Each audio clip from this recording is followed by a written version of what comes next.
Hi, this is A.J.B from A.J.B Counseling and Psychotherapy, a private practice located in Manhattan. In this video, we're going to talk about how to relieve your pain in the neck or a tension headache from, I guess, a psychological perspective. This phrase, we hear this a lot. Man, this is a pain in the neck. Or we might hear, oh my God, what a headache. Right? We'll hear these things very commonly said. I mean, I think that is a testament to how psychologically linked these things are, how these sensations we feel, whether it's tension headaches or pains in the back of our neck, how they are related to psychological stress. And the bottom line is that, you know what, these symptoms, the pain in the neck, the pain we feel here in the head, somewhere like around here, these are very common symptoms of stress. In this video series, it's going to be a two-part series. In this two-part series, I will cover two general approaches to try to relieve that tension and that pain. We're going to be using Gestalt techniques. They are kind of similar, though they are different, and one is better for one condition than the other, at least in my opinion. However, I really want you to make sure you try them both, because we never know which thing is really the thing that's causing you the problem. So Gestalt has taught me that your tensions, our tensions, my tensions, come from two possible sources. Source number one is locked up emotions. So we'll start getting tense in our muscles because we don't want to experience an emotion. On some level, we believe that we shouldn't be experiencing or we shouldn't be feeling this thing. And so it still gets expressed. Like, there's nothing you can do about it. It's still going to get expressed. You are a human being. It's just how it goes. So the only thing it's got left to do is to just tighten a muscle incredibly hard, and which causes discomfort and pain. So locked up emotion is option number one. Option number two is recycling of stress. So this is where we will get fixated on what we are experiencing right now and start stressing about the experience that we're going through right now, which causes a refeeding, a re-anxietying, re-stressing of yourself, which then, intensifies that same symptom. The most common example of that is chest tightness. I have a video about that and how to address it using a similar technique. Make sure to check that out. It should hopefully be popping up somewhere up above or down below, whatever. I'll leave a link somewhere. In this video, though, we're going to focus on addressing a possibility number one. And again, I want you to try both possibilities because we never know. I have no way of telling which one you're going through. But in this video, we're just going to focus on one possibility, and that's the possibility of that your tension, whether it's a headache or a neck tension, is due to locked up emotion. So as you do this exercise that I'm about to describe, you can expect two things. One possibility is that you will start feeling the emotion that's actually behind the tension. Possibility number two is that just by going through the exercise, that tension might decrease. Either way, good. All right, so with locked up emotions and tensions in our body, the idea is very simple. The idea is this, that feeling exists, it's just we don't want to acknowledge it, right? The moment we first become aware that, oh, we are actually having this feeling, and then start bodily expressing it, it doesn't even have to be both. It could just sometimes be enough to just become aware that we're actually feeling a feeling. That alone allows the emotion to flow freely. In the case of, for example, expressing it physically, more expressive, becoming more expressive about this feeling, then we allow that feeling to burn up, to be expressed, and then be done with it. So one way of doing this is to exaggerate what we're feeling. So if you're feeling some kind of a tension somewhere in your head, right, related to your tension headache, then you might want to pay really close attention to what are these muscles in that area trying to do? Are they trying to contract? Are they trying to push something apart? What are they trying to do? And maybe by following what they're trying to do, and again, remember, this is going to probably feel very quiet. It's going to be not going to be a loud signal that you're going to feel. So it's going to be like, think of this as listening to what your muscles are trying to do. And the noise is not going to be loud. So you might be even guessing like, wait, is the muscle trying to go this way? Is it trying to pull this way? What is it trying to do? As you do this, you might realize that your body is starting to take on a form of expressing an emotion. So try to exaggerate what your tensions are doing. So if it's your neck, right? Maybe it's pulling up, maybe it's pulling back.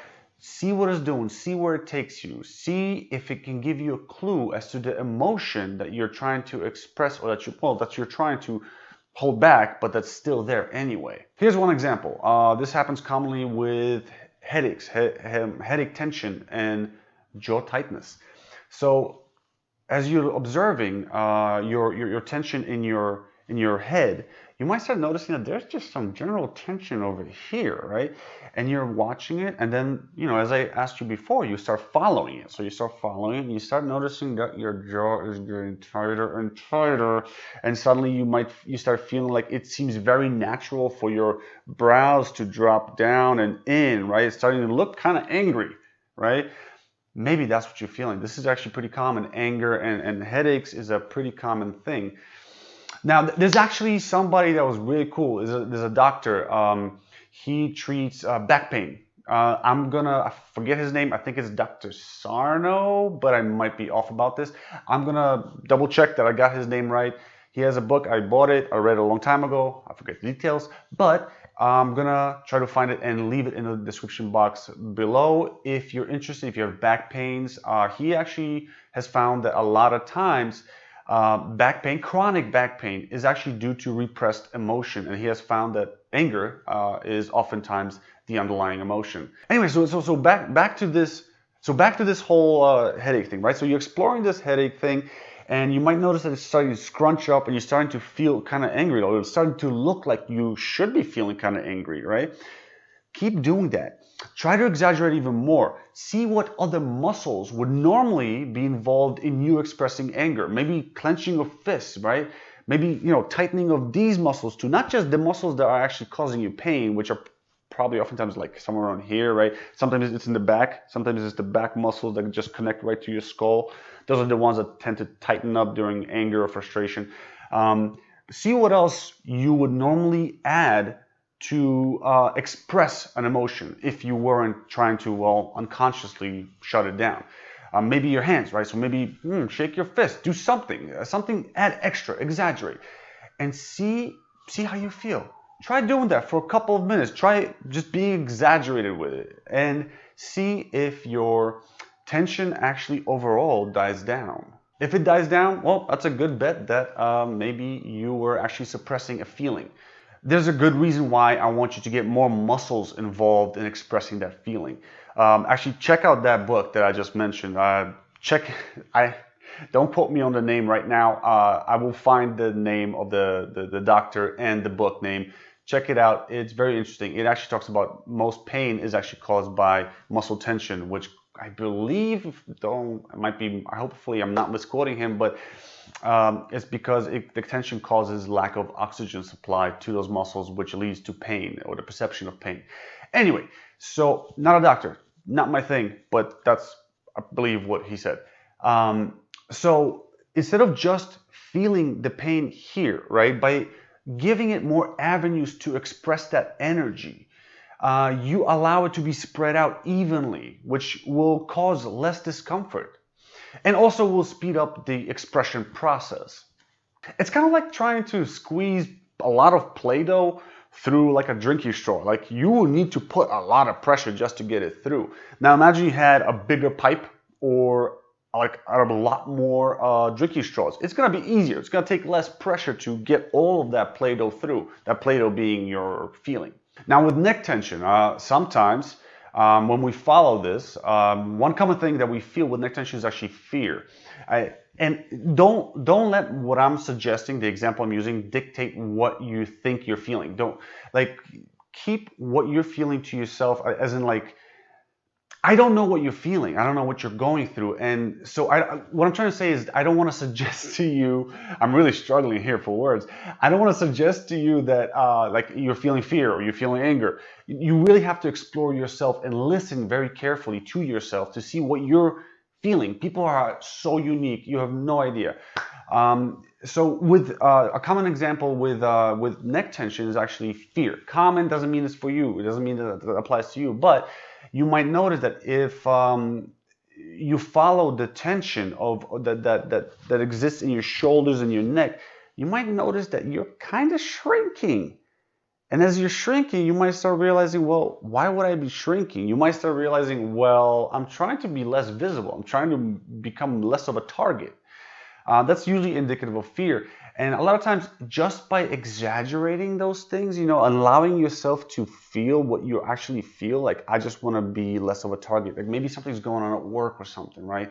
And you just don't want to become the center of attention. Maybe you don't want to be, picked on by someone or picked by your boss to make a presentation. Who knows what's going on? Maybe that's sort of the product.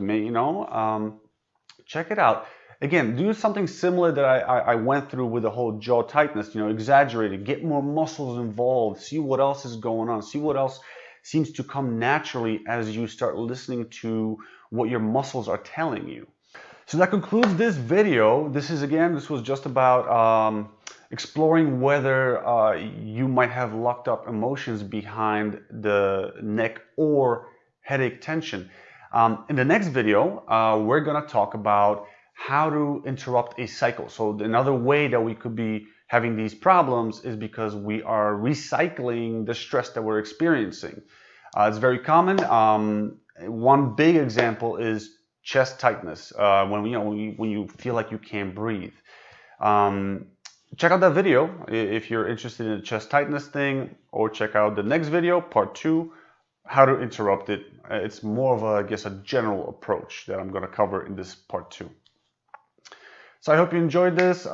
Please be sure to subscribe. Helps me out a lot. If you hit the like button, that also helps me a lot.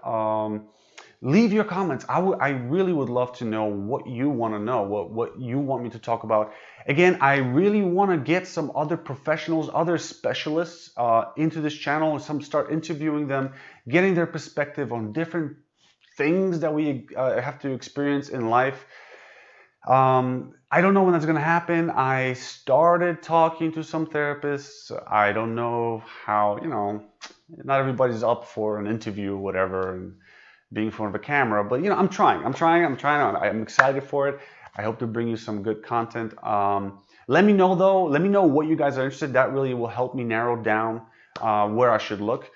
And I'll see you in the next video.